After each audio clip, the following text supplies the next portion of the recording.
Okay, see it right down here. Okay, this is the brainstem up here. Okay, so it's coming in. And you can see it here. See it there? Yeah. And it looks like it's coming off. You can really see it here much better. It looks like it's coming off. But it comes off what we call the meninges. You can see it here a lot better. Okay? Yeah. And then you're saying this has been growing for a while. Yeah, this has been going on for a while. Is Okay, it- typically these things are very slow growing. In his age group now, you get in your 30s and 40s, and sometimes it can be a lot worse, a lot quicker growing. That's the ones I've seen where they actually had to do surgery. What Now, this what one's happens pretty when big. that part of the brain's affected? Well, see, this is your cerebellum. See these little lines here? You know you're still in the cerebellum. Cerebellum's going to affect your coordination, okay? Mhm.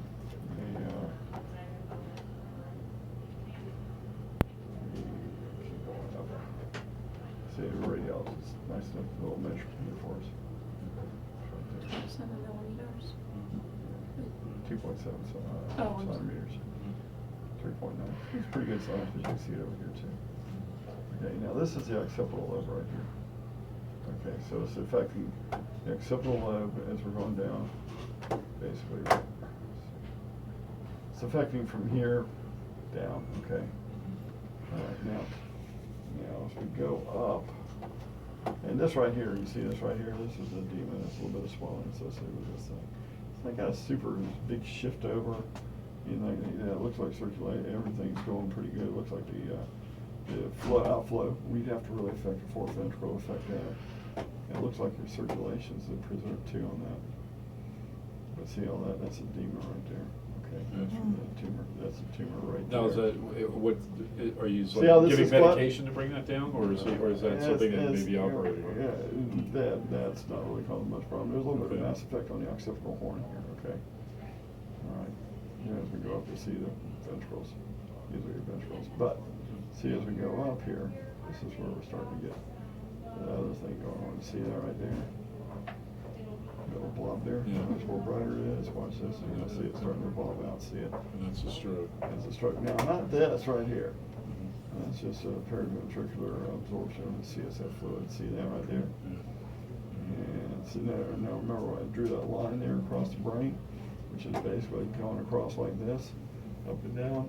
It's catching that motor strip, which is getting kind of closer to that motor strip status right in this area, right in here. It could be affecting that too, okay? And so anyway, and then, if you look, look towards the back here. See how we're starting to pick this up here? And so you can see on, this is called diffusion weighted imaging, you can see it really well. It's secured for that, but that's what we're seeing here. This is your second stroke. Okay, I'm not so much worried about that one, so, this one up here, maybe the insula cortex here. Okay, because that could affect your motor and cause paralysis. This here, like I said, there's some, it's got a little bit of mass effect, a little bit of edema, but I don't see where it's causing any obstruction to the CSF fluid at all, or it doesn't really cut off the circulation from what I can see, okay?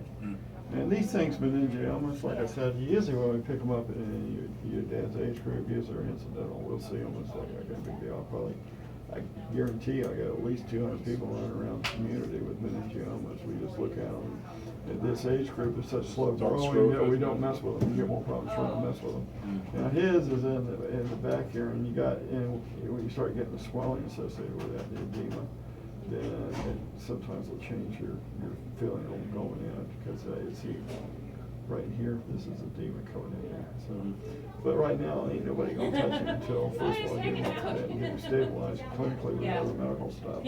And then when you got a stroke, you usually don't mess with anybody if you can avoid it for a period of time. Now, I can't, he's, first day he came in, he was confused first day, and then it's sort of like now he's on medication, which is getting worse for confusion.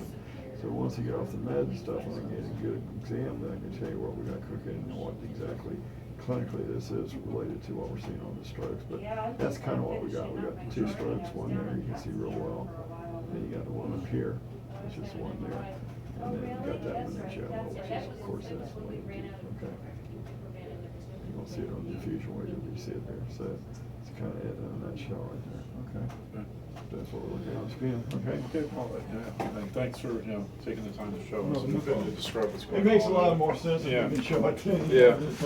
Yeah. So then I guess, we talked to the, what do you call it, the intensivists, Yeah, and that's it, and see what they want to do as far as getting them off that stuff. Yeah, well, like I said, the goal is, anybody's goal, anything that's been on a death, longer on a death horse, and particularly if they got any underlying COPD, it makes them harder to get off. You worry about getting secondary pneumonia, secondary infections. Yeah. And so you always try and get them off as soon as you can, so they'll be working on that. I mean, that's just. Okay, that's a normal given. No, that's your goal from the get-go. You never want to keep a person on a death longer because it's going to get you in trouble if you do. At what point do you guys consider it too long, to be honest? Well, if That's a you double go for problem. about 12 days, then you can get into a situation where that trach can start wearing a hole or wearing into the trachea, okay?